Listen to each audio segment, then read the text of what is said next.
बोलिए छठी मैया की जय। गंगा द्वारे कुशावर्ते बिल्व के नील पर्वते स्नात्वा कनखले देवी हरम लब्धते पतिम ललिते सुभगे देवी सुख सौभाग्यदायिनी अनंत देहि सौभाग्यम मध्यां तुभ्यं नमो नमः। यह व्रत भादो मास की कृष्ण पक्ष की षष्ठी को किया जाता है। सुमारे भवानी संग के रही गणपति को सिरनाय हल षष्ठी व्रत की कथा कहो प्राण विधि गाय। एक समय राजा युधिष्ठिर ने भगवान श्री कृष्ण से कहा कि आपने संसार की भलाई के लिए अवतार लिया है।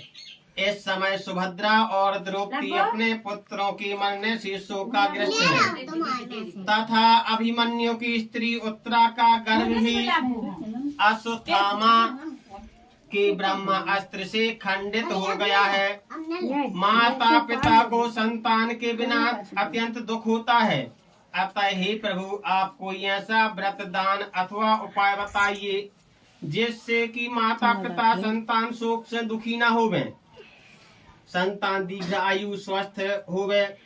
यह सुन करके भगवान कहने लगे कि हे राजन, तुमको एक व्रत बताता हूँ जिसको नियम पूर्वक करने से खंडित गर्भ भी जीवन पा जाता है तथा संतान दुखी नहीं होती है। राजा युधिष्ठिर के पूछने पर भगवान श्री कृष्ण ने कहा कि प्राचीन काल में सुभद्र नाम का राजा था। उसकी रानी का नाम स्वर्णा था। उसके हस्ती नाम का पुत्र हुआ जिसने हस्तिनापुर बसाई। राजपुत्र एक दिन धात्री के साथ गंगा जी में स्नान करने गया और गंगा जी में जैसे जल कीड़ा करने लगा, इतने में एक ग्राह मगरमच्छ आया और उसने वह उस राजकुमार को खींच करके जल के अंदर ले गया। यह सुनकर के रानी स्वर्णा बहुत दुखी हुई कि मेरा पुत्र तो मृत्यु को प्राप्त हो गया।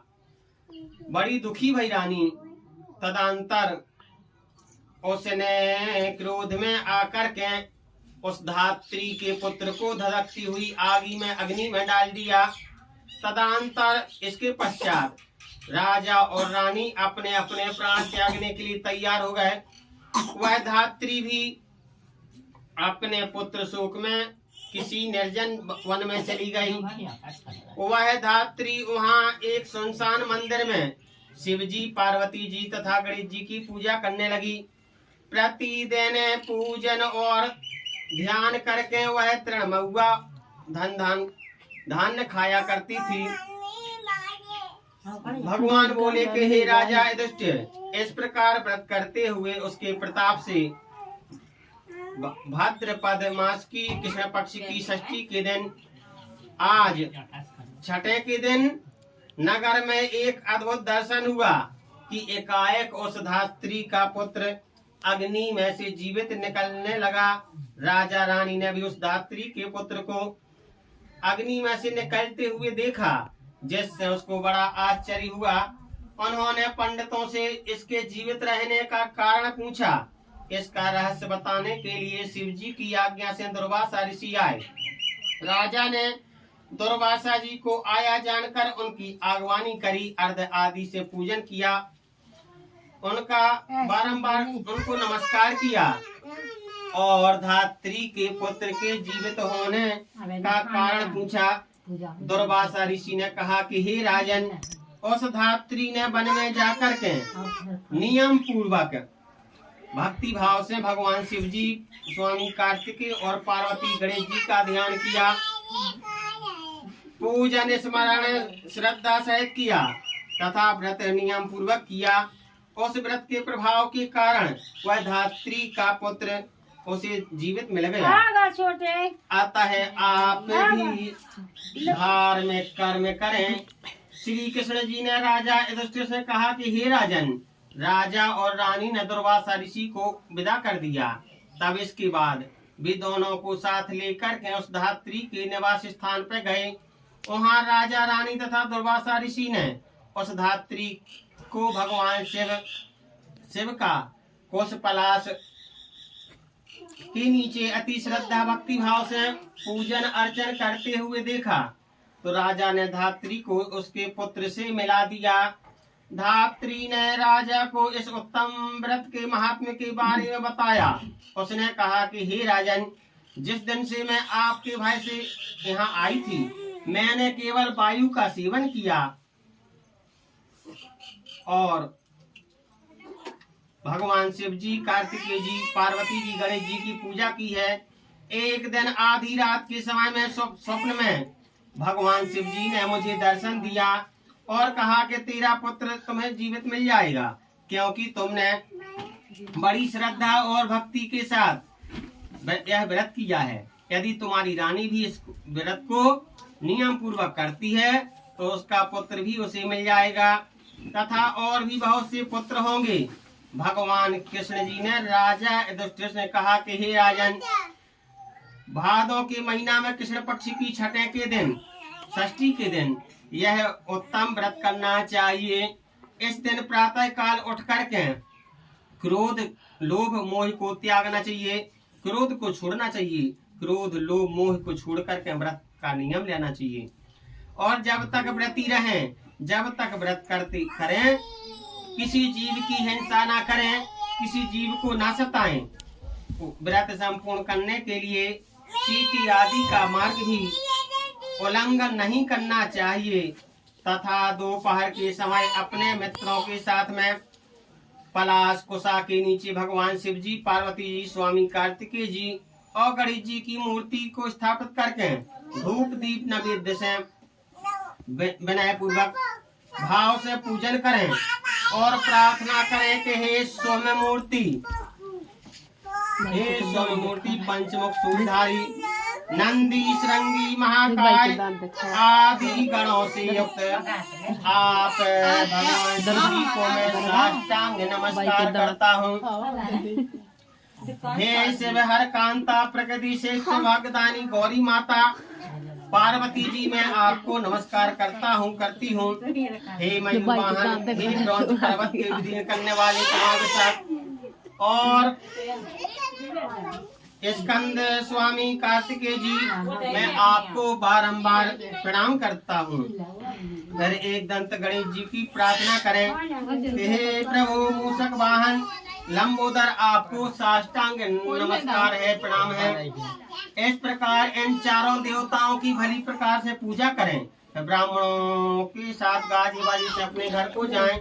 आज के दिन समा के चावल का भोजन करना चाहिए, पसाई के चावल जो जंगल में हो। दही, दूध, घी, मट्ठा विशेष रूप से भैंस का खाएं। दुर्वासा ऋषि ने कहा कि हे राजन, जो स्त्री पुरुष इस व्रत को विधि पूर्वक करती हैं, वह पुत्र और पुत्रवान होकर के सुखी रहती हैं। ऋषि की ऐसी बात सुन करके राजा रानी ने विधि पूर्वक इस व्रत को किया, जिसके प्रताप से वह राजपुत्र शीघ्र ही ग्राह के उस मगर के मुंह से निकलने लगा। यह चमत्कार राजा रानी ने भी देखा और दुर्वासा ऋषि के चरणों में नमस्कार किया। इस व्रत के प्रभाव से राजा को और भी कई पुत्र मिले। राज्य में अनावृष्टि, महामारी, दुर्भिक्ष, बीमारी आदि सब कुछ दूर हो गए और राजा अनेक वर्षों तक निर्विघ्न राज्य करता रहा।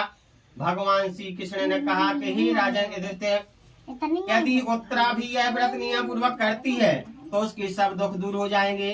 भगवान के ऐसे वचन सुनकर के राजा युधिष्ठिर प्रसन्न हो गए और अश्वत्थामा द्वारा खंडित किया हुआ उत्तरा का गर्भ भी इस व्रत के प्रभाव से जीवित हो जाएगा।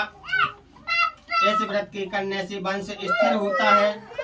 इस प्रसंग को भगवान श्री कृष्ण ने राजा युधिष्ठिर से कहा तथा दुर्वासा ऋषि ने राजा सुभद्र से कहा कि हे राजन, इस व्रत को करने के बाद फिर उसका शास्त्रोक्त रीति से उद्यापन करना चाहिए। आप जितना व्रत करें 11 साल 21 साल, जब तक आपकी श्रद्धा है, जब तक आप व्रत सदता है तब तक व्रत करें। और इसके बाद जब व्रत ना सदे तब हमें शास्त्रोक्त रीति से उद्यापन करना चाहिए। उद्यापन में स्वर्ण महिषी गौ वस्त्रों को दान ब्राह्मणों को दान में दीवें।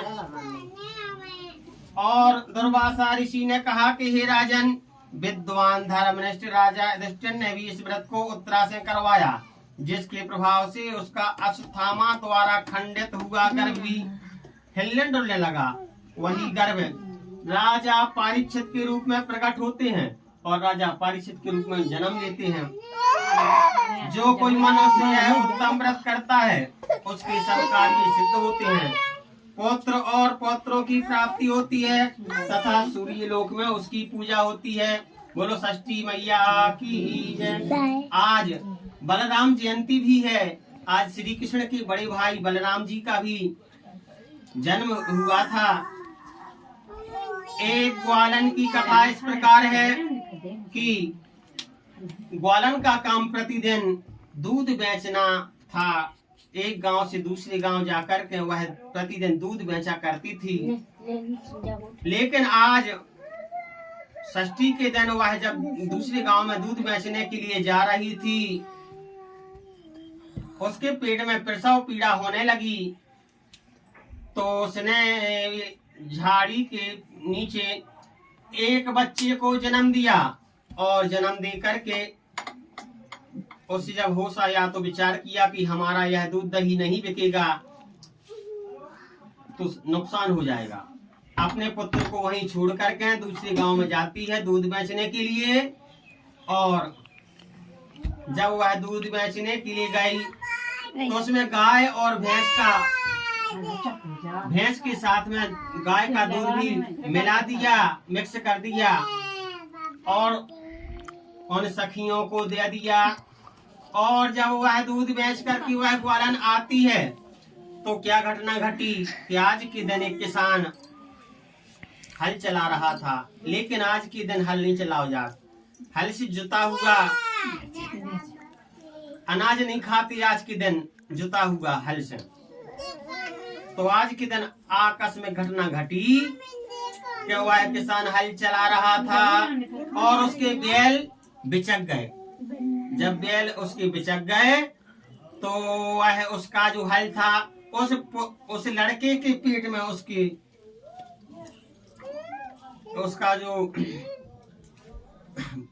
हल का जो किनारा होता है लोहे का, वह पेट में लग गया, जिससे अब वह कुछ ही समय में वह मृत्यु को प्राप्त होने वाला था, मर गया।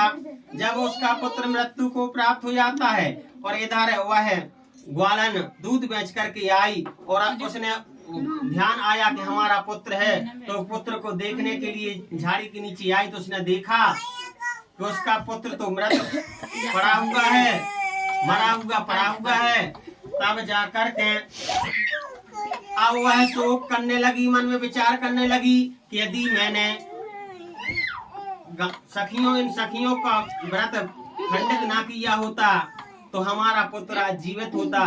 तो वह विचार करने लगी क्या करना चाहिए, चल करके बताना चाहिए। तो उसे पश्चाताप हुआ मन में और अपनी गलती को बताने के लिए वह उसी नगर में गई जिन जिन सखियों को उसने दूध बेचा था। क्षमा प्रार्थना करी सबसे, हे सखियों आप हमें क्षमा कर दे, हमने तुम्हें भैंस के साथ में गाय को मिला हुआ दूध दे दिया है। तब जाकर के वह सखियों को पूरी कहानी सुनाती है कि हमारा पुत्र के साथ ऐसी ऐसी घटना घटी है और वह मृत पड़ा हुआ है। तब जाकर के वह सखियां कहती हैं कि हे ग्वालन, तुमने मुझे सत्य बात बता दी और तुमने मन में पश्चाताप कर लिया, इसलिए हम षष्ठी मैया से प्रार्थना करते हैं कि तुम्हारा पुत्र तुम्हें सही सलामत मिल जाएगा। और जैसे ही वह क्षमा प्रार्थना करके वहां से आई तो उसने देखा कि उसका पुत्र सकुशल मिल गया है। तो उसका पुत्र भी उसे दोबारा मिल जाता है और अनेक प्रकार के सुखों को भोग करके वह भी इस लोक से चली जाती है और उसे भी वैकुंठ की प्राप्ति होती है। बोलिए षष्ठी मैया की जय।